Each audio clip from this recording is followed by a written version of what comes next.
আজকে করব চিকেন আর মাছ রান্না। তো এই ব্রো সবাই কেমন আছে? আশা করি সবাই ভালো আছে, আমিও ভালো আছি।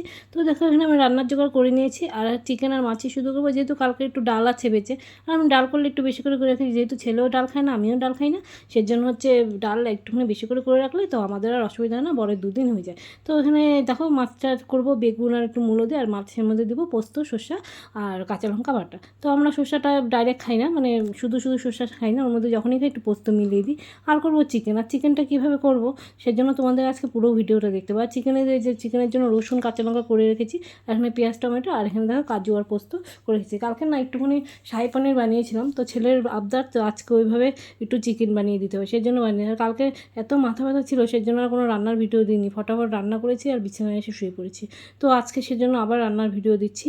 তো এই যে দেখো এখানে মাছটা বসিয়ে দিয়েছি, আজকে করছি মাছের ঝাল। আর তো বেগুনটাতে না গলে যায় একটু নাড়াচাড়া করে পোস্ত আর শসাটা দিয়ে, পোস্ত আর শসা তো বেশি কষানোর দরকার নেই, তো এর মধ্যে দিয়ে দিলাম মাছটা দিয়ে একটু নাড়িয়ে দিয়ে একটু জল দিয়ে ফুটিয়ে, তো লাস্টে একটু আমি কাঁচা সর্ষের তেল ছিটিয়ে দেবো। তো আর মাছটা না আজকে আমি সাদা তেলে করিনি কিন্তু যেহেতু সর্ষা দিয়ে করছি সেজন্য এটা সর্ষার তেল দিয়ে রান্না করেছি। এবার চিকেনটা করব। আর দেখো রান্না করতে করতে কী অবস্থা গিয়েছে, সিলিন্ডার শেষ হয়ে, তো আবার এই মধ্যে খাটনি। তো এই যে দেখো পেঁয়াজটা ভাজা ভাজা করে নিয়ে এর মধ্যে রসুনটা দিয়ে দিয়েছিলাম। এখন আমি রসুনটা আর পেঁয়াজটা ভালো করে কষিয়ে, তেল ছেড়ে গিয়েছে, এবার আমি চিকেনগুলো দিয়েছি। চিকেনগুলো দিয়ে এবার ভালো করে কষিয়ে নিতে হবে, যেহেতু চিকেন থেকে জল বেরোয়, পুরোটা শুকিয়ে নিই। এবার লাস্টে আমি এই যে পোস্ত আর কাজুটা যে পেস্ট করে রেখেছিলাম সেটা দিয়ে দিলাম। দিয়ে এর মধ্যে এখন নাড়িয়ে চাড়িয়ে দেখো একটুখানি, এবার 1 কাপ দুধ দিয়ে দিলাম।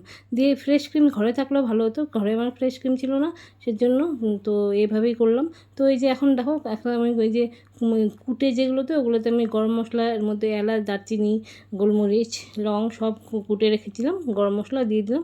আর দিয়ে দিলাম লাস্টে একটু ঘি। এবার আমি এর মধ্যে দিয়ে দেবো একটুখানি লাস্টে বাটার। তো ক্রিম থাকলেও ভালো হতো, ক্রিমটা আমার ঘরে ছিল না। তো এখন নাড়িয়ে চাড়িয়ে একটুখানি এবার আমি নামিয়ে নেব।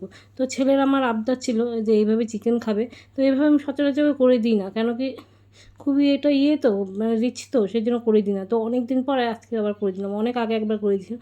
তো আজকে আমার রান্না এইটুকুনি। তো এই যে এখানে মাছটা করেছি, মাছটা দেখতে খুবই সুন্দর হয়েছে।